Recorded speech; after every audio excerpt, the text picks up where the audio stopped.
औज़ुबिल्लाहि मिनश्शैतानिर्रजीम बिस्मिल्लाहिर्रहमानिर्रहीम। तमाम मोमिनीन को या अली मदद व अस्सलामु अलैकुम व रहमतुल्लाहि व बरकातहू। अज़ीज़ान, जैसा कि आप लोग जानते हैं कि लास्ट टाइम गुज़िश्ता साल हमने क़िबला ज़मीर अख्तर नकवी मरहूम के लिहाज से जो बोल टीवी की तरफ से मलाली के ऊपर एतराज़ उठा था और कुछ लोगों की जाली फजीलत बनाकर बयान की जा रही थी, हमने उसका तफसीली जवाब दिया था और अल्हम्दुलिल्लाह उसके बाद फिर इस मौजू को पूरे ऑल ओवर इंडिया, पाकिस्तान में या कहीं भी किसी भी मुल्क में छेड़ा ही नहीं गया, खामोशी छा गई थी। खैर, इस साल अब पहली बार बोल टीवी पे एक इंतहाई मुतनाज़ तरीन मौजू छेड़ा गया और इस मौजू पर पहले भी मेरी कोई वीडियो आप तक नहीं पहुंची थी। निकाह मुता। असलन इसकी हुर्मत पर और इसके जायज़ होने पर एक लंबी बहस छिड़ पड़ी थी। पहले तो मैं वाज़ेह कर दूं कि मैं उसूली मकतब के किसी भी मौलवी, ख्वाह अमीन शहीदी हो या मौलवी शहरियार, मौलवी शहनशाह या मौलवी जवाद, जो इसके जायज़ होने के कायल हैं, जो कि शिया मुसलमा अक़ीदा बल्कि उलमा अहले सुन्नत का भी अक़ीदा है, इंशाअल्लाह तबारक व तआला आज वाज़ेह करके जाऊँगा। मैं उनमें से किसी का वकील नहीं हूँ, ना ही किसी को यहाँ डिफेंड कर रहा हूँ। मेरा काम है शरई मसाइल की हकीकत आप तक पहुँचाना, जो हर एक बंदा जो शरीयत से वाकिफ़ है उसकी शरई जिम्मेदारी है। Simple is that.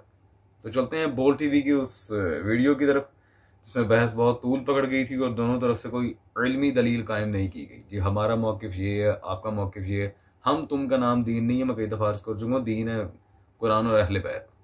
लेकिन बहरहाल चलते हैं इनकी वीडियो की तरफ और ये देख लेते हैं कि आया ये हजरात आपसी बहस करके एक दूसरे को डिग्रेड करके हीरोइज्म शो करके क्या तासुर देना चाह रहे हैं पूरी दुनिया को। के अपने उसूलों से है।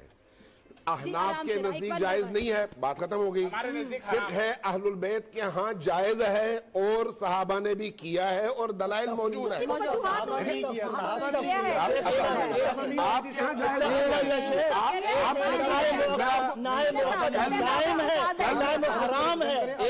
आपको मैं वो अगर आप निकाय मुद्दा कहेंगे कहाँ कैसे हुक्म दे दिया कि हराम है? आपको किसने इजाजत दी है कि कहे कि हराम है? आपको किसने इजाजत दी है कि कहे हराम है? आपको शर्म आनी चाहिए कि कहे हराम है। आप अपनी बात करें, दूसरों की नहीं। आप अपनी बात करें, दूसरों की नहीं। दूसरों को इजाजत से अपने फैसले मुताबिक करें। आप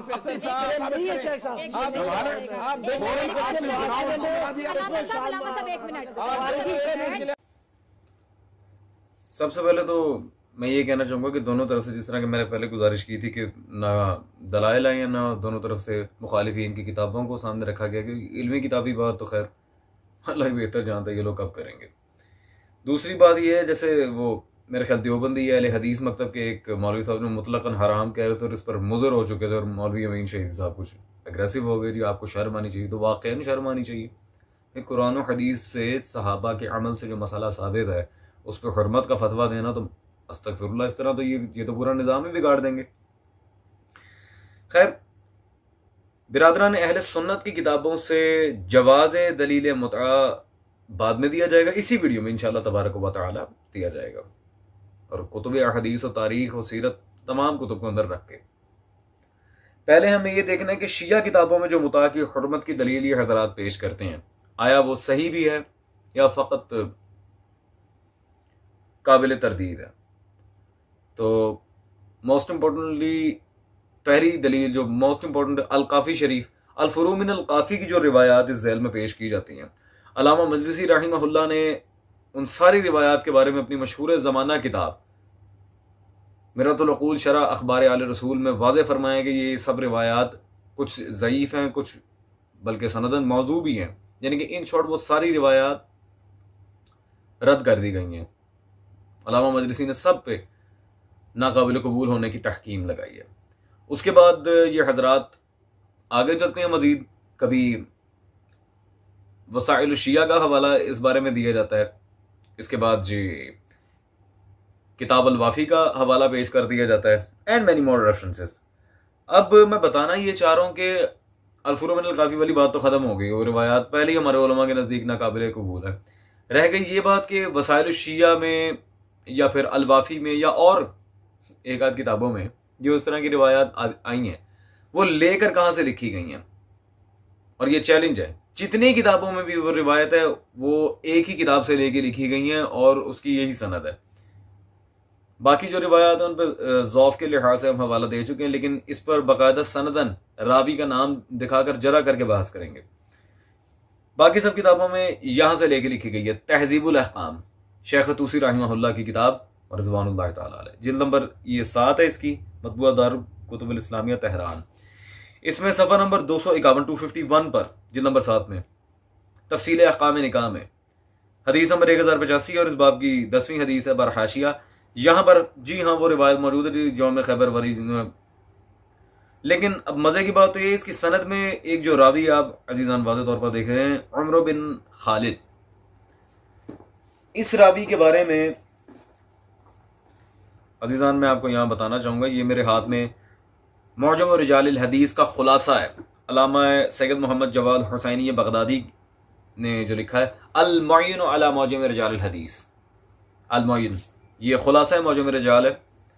वैसे मौजम रिजाल हदीस ये अल्लामा बगदादी की किताब नहीं है, वो सैयद खुई की किताब है, लेकिन उन्होंने सैयद हुसैन बगदादी ने इसका खुलासा लिखा है। इसके सफ़ा नंबर 451 451 में रकम नंबर इसकी 8909। यहां पे उमर बिन खालिद का जब जिक्र आया है तो इसकी बाकी सारे जो भी क्राइटेरिया है वो सारा नकल करने के बाद सैयद बगदादी ने इसके बारे में वाज़ह लिखा है लाकर तरीक़ शेख अलैहिल मजहूल, इसका जो शेख तूसी रहमहुल्लाह तक तरीक़ है वो मजहूल है।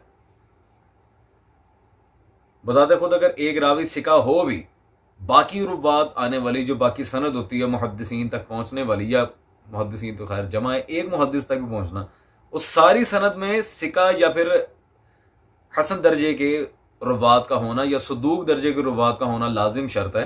ये इसकी तरीक़ शेख तूसी तक मजहूल है। अजीजान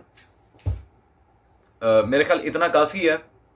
तो तहजीबुल अहकाम से लेके माशाल्लाह इधर उधर की वो बातें हाँकी जाती हैं और फिर ये दुनिया को बाबर करवाने की कोशिश की जाती है। देखें जी, हमने शिया किताबों के कितने हवाला जात दे दिए कि जो मुता हराम है और इस तरह की many more things like that. खैर, काफ़ी और तहजीब का अल्हम्दुलिल्लाह जवाब हो गया और जैसा मैंने गुजारिश किया हमारे मुतक़द्दिम व मुताख़िर मुहद्दिसीन ने यहीं से लेके लिखा था। अल्हम्दुलिल्लाह जब बुनियाद ही ज़ईफ़ है तो फिर चाहे 50,000 किताबों में लिख दिया जाए, इट डजंट मैटर्स। बुनियाद स्ट्रांग हो तभी बात आगे चलती है। तो खैर, अब अगली वीडियो की तरफ जाने से पहले मैं कुछ बिरादरान अहले सुन्नत की किताबों के दलाइल आपके सामने रखना चाहूंगा, जिससे एटलीस्ट ये जाहिर हो जाएगा कि आया मुता बिरादरान अहले सुन्नत में जायज़ है, क्या ये अमल असहाब में मौजूद था, and many more things according to all these circumstances.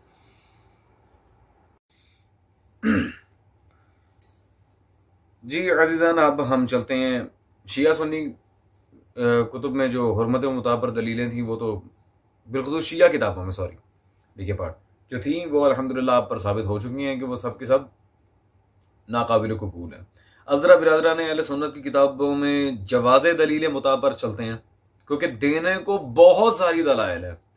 वल्लाह, जैसे हर वीडियो में गुजारिश करता हूँ कि देने को बहुत सारे दलाइल मौजूद हैं, लेकिन फिल वक्त जब तक गुज़िश्ता का जवाब नहीं देने का कोई फ़ायदा नहीं है। और इंशाअल्लाह तबारक व तआला आज की वीडियो में जो दलाइल हैं इनका तो वैसे ही पूरे उलमा अहले सुन्नत दुनिया में जहां जहां उन्हें चैलेंज है, इन किताबों का अगर जवाब दे दो फिर तो बिस्मिल्लाह।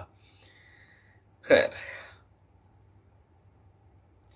चलते हैं जी रिवायात की तरफ। तो इन रिवायात में जाने के लिए सबसे पहले तो जी मैं आपके सामने कोट करना चाहूंगा मशहूर ज़माना बल्कि मोतबर तरीन किताब अहले सुन्नत मतबूआ मक्तबा रहमानिया सही मुस्लिम शरीफ।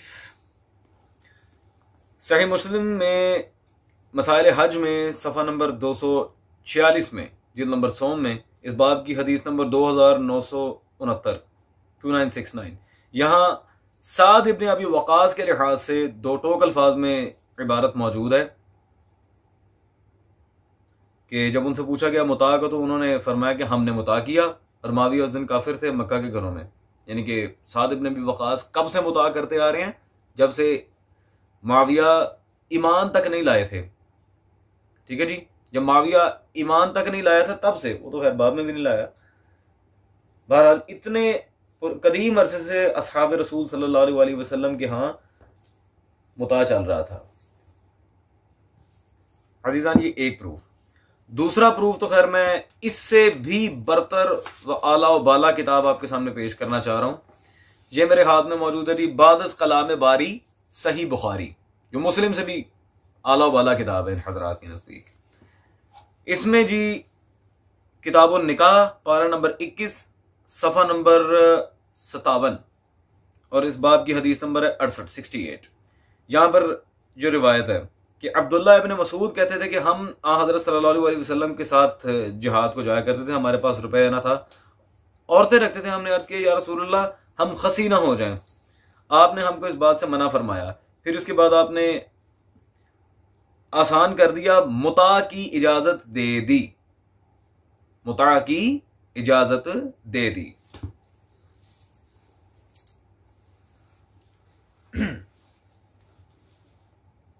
जी हजरत, बल्कि हजरात, सारे जितने भी मुता के ऊपर नुक्ताचीनियां कर रहे थे। भाई अब मैं आपसे दो टोक सवाल पूछ रहा हूं। मैंने आपके सामने सहीहैन की रिवायत पेश की है, बुखारी और मुस्लिम की। अब अगर बुखारी और मुस्लिम में अब्दुल्ला इब्न मसूद, जिन्हें काजी उल कुज़ा कहा जाता है आपके यहाँ, और माया नाज मुफस्सिर आज़म व सहाबी रसूल, और साद इब्न अबी वक़ास तो वैसे ही आपके नज़दीक जी अशरा मुबशरा में शामिल हैं, और किताबें भी बुखारी और मुस्लिम सही हैं। अब अगर बुखारी और मुस्लिम से अमले सहाबा पर भी मुता के जायज होने की दलील को न लिया जाए तो फिर किसको लिया जाए? चले ये बुखारी और मुस्लिम की बात तो कुजा, मैं इससे भी पुराने मुहद्दिस मशहूर जमाना, वो हजरत जो फरमा रहे थे, एक इनके अंदर बैठे हुए जी, अहले हदीसों के नजदीक भी हराम है, ये है वो है।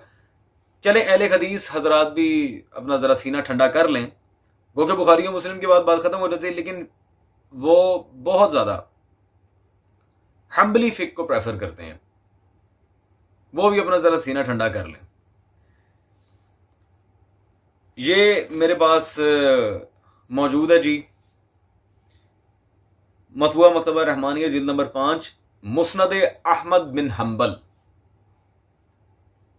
बिलखुसूस अहले हदीस हजरात के लिए मैं हवाला दे रहा हूं, खास तौर पे इब्न तैमिया के मानने वालों को। वो मसलकन हम्बली थे, और मोहम्मद बिन अब्दुल वहाब नजदी, जिनकी वजह से इन्हें वहाबी का टाइटल दिया जाता है।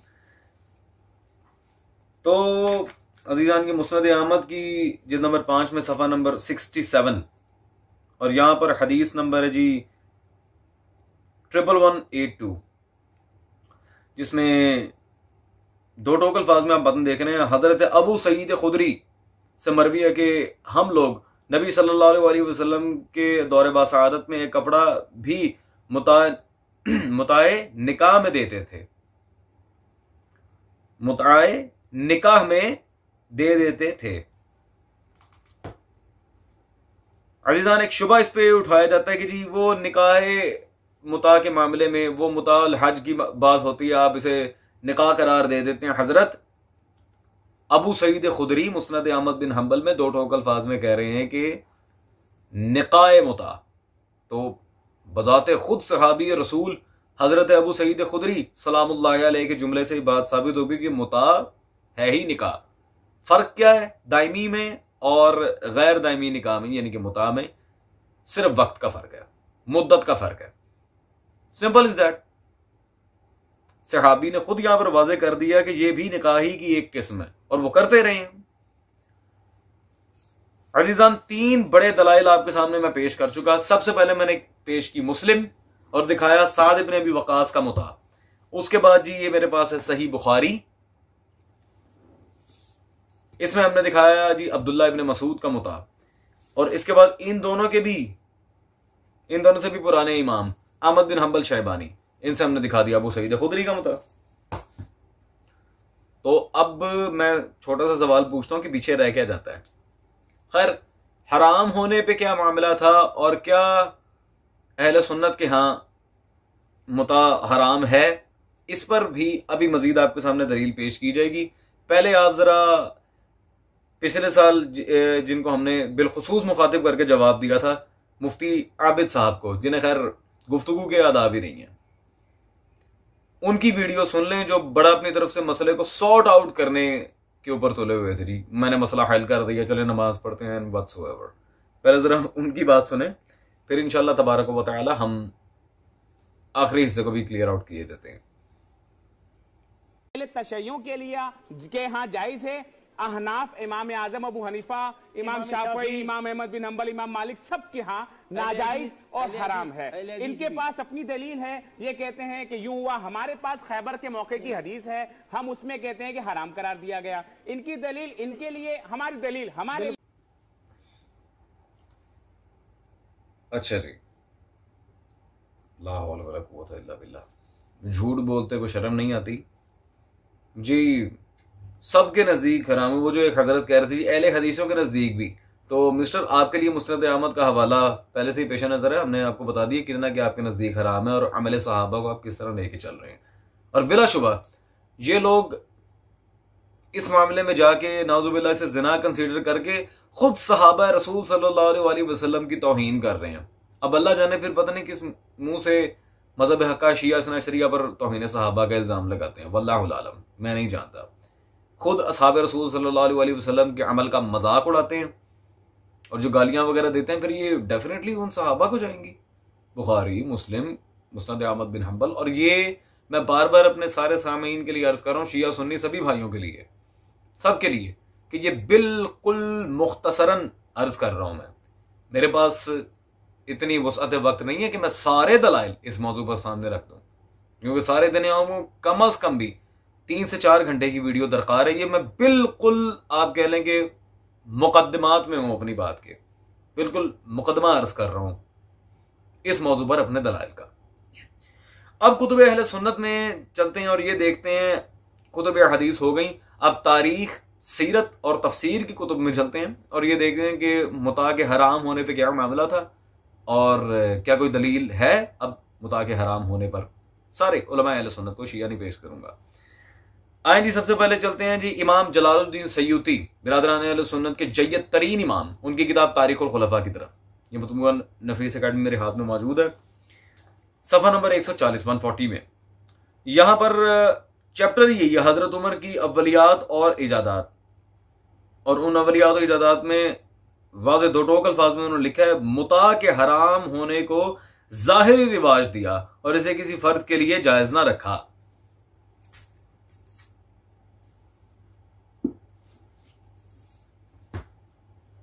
अजीजान, ये एक प्रूफ था अव्वलियात हजरत उमर। ये मैं नहीं कह रहा, इमाम सयूती कह रहे हैं। आए अब सीरत की मोतबर तरीन कुतुब में से एक की तरफ हम रुजू करते हैं। ये जी अल्लामा अली इब्न बुरहानुद्दीन हलबी शाफई, उनकी किताब है सीरत हलबिया। ये भी अहले सुन्नत की मोतबर तरीन सीरत की कुतुब में से एक है। इसकी अजीजान मेरे हाथ में ये वॉल्यूम नंबर 5 to 6 कंबाइंड है। यहां पे जिल्द 5-6 कंबाइंड में ये निस्फ़े अव्वल पेज 159 में दो टोक अल्फाज में उन्होंने क्या लिखा है जी, आप खुद देख सकते हैं। अब उन अकवाल के साथ ही बाज़ उलमा का कौल यह है कि मुता को सबसे पहले तो रह गया था ना, हजरत उमर ने हराम किया, वो आगे से ड्रामा करते हैं, नहीं जी रसूलुल्लाह ने किया था। ये इमाम हलबी के अल्फाज आप गौर कर लें, सबसे पहले जिसने हराम करार दिया वो हजरत उमर फारूक हैं। बात मेरे ख्याल यहां पे वाज़ेह हो गई है, सबसे पहले जिसने हराम करार दिया वो हजरत उमर है।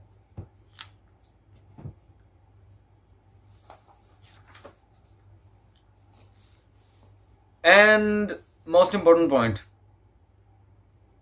आज का आखिरी हवाला हम कुरान की तफसीर के ऊपर रखते हैं। हदीस और तारीख बहुत हो गई, अब तफसीर कुरान की तरफ आते हैं, क्योंकि अगर इन सब से भी इनकार करना है तो फिर कुल्लू हम अपने मजहब से इनकार कर दीजिएगा। ये मेरे हाथ में मतबूआ बैरूत लबनान मौजूद है जी, इनके इमाम ज़मखशरी साहब की तफसीर अल कशाफ। तफसीर अल कशाफ में सूरह मोमिनून के चैप्टर में सफ़ा नंबर 136 पर ये जिल्द नंबर 3 और 4 कंबाइंड मेरे पास। तीसरी जिल्द सूरह मोमिनून सफ़ा 136 में अल्लामा ज़मख़शरी ने 2 टोक अल्फाज में उनसे जब सवाल हुआ है तहरीम मुता पर दलील के लिहाज से, क़ुल्तु ला, फरमाया नहीं, मुता की हुर्मत पर कोई दलील नहीं है, कोई दलील नहीं है जो ये साबित कर दे कि मुता हराम है। क़ुल्तु ला, ला यानी नहीं।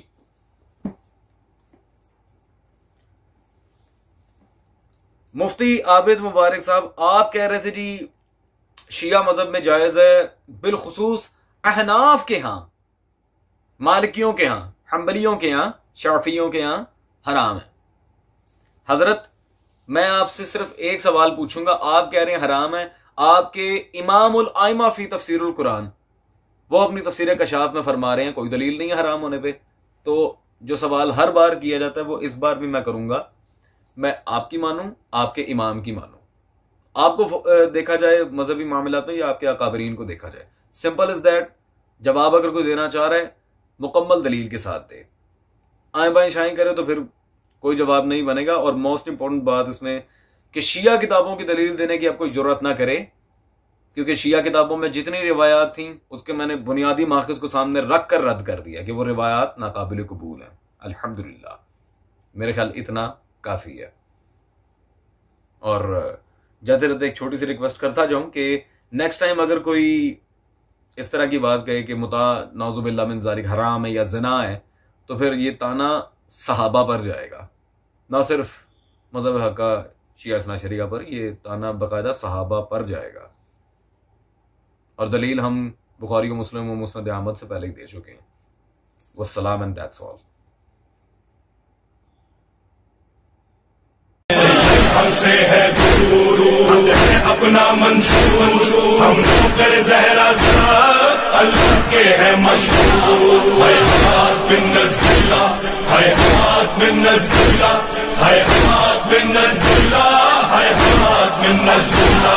है नाज़म है शिया, है नाज़म है शिया, है नाज़म है शिया। अली अली मौला, अली अली मौला।